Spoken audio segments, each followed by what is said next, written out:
So we are on game hack number 11, and this one is how to make mousetrap therapeutic. And we talked a little bit about it already whenever we were talking about ditch the rules. So let's be honest, the rules for mousetrap are super duper lame.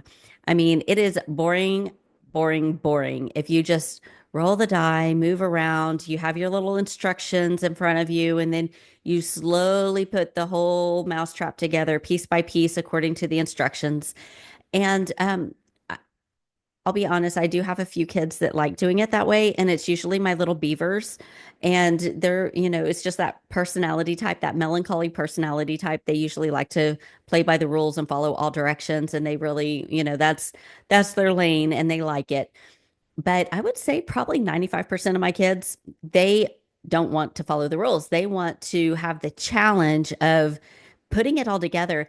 And you know what's funny? I brought home all of my games because I'm doing a play therapy training on Thursday and we're about to get a snowstorm tomorrow. So I have a whole stack of games, and my husband's like, Mousetrap, I haven't played that game since I was a kid.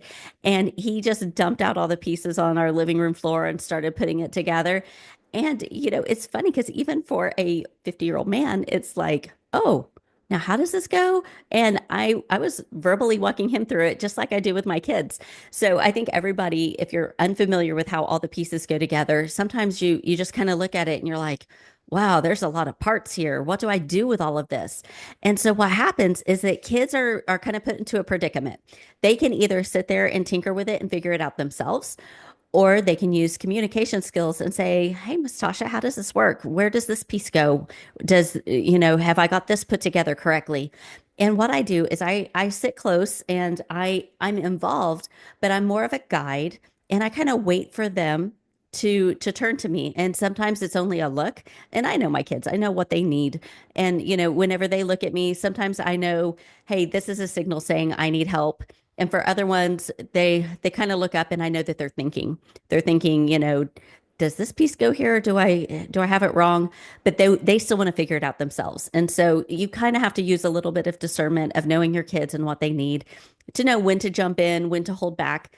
But it teaches problem solving skills.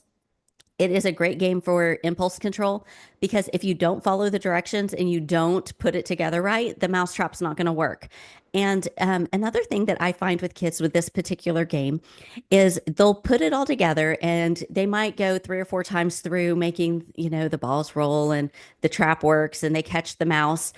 And then they are ready to experiment. And they might say, well, what happens if I put a mouse in this spot or that spot? And then they throw off the game because they have pieces in places where it's throwing off the balance of the mousetrap and it's not working correctly. And then they get to use those problem solving skills of how did I mess it up and what do I need to do to fix it again? So, anyway, Mousetrap can be a very fun, engaging game. It can be rapport building, it can be a great communication building game. But in order to get the full benefits of the game, you got to ditch the rules because the rules just mess it all up.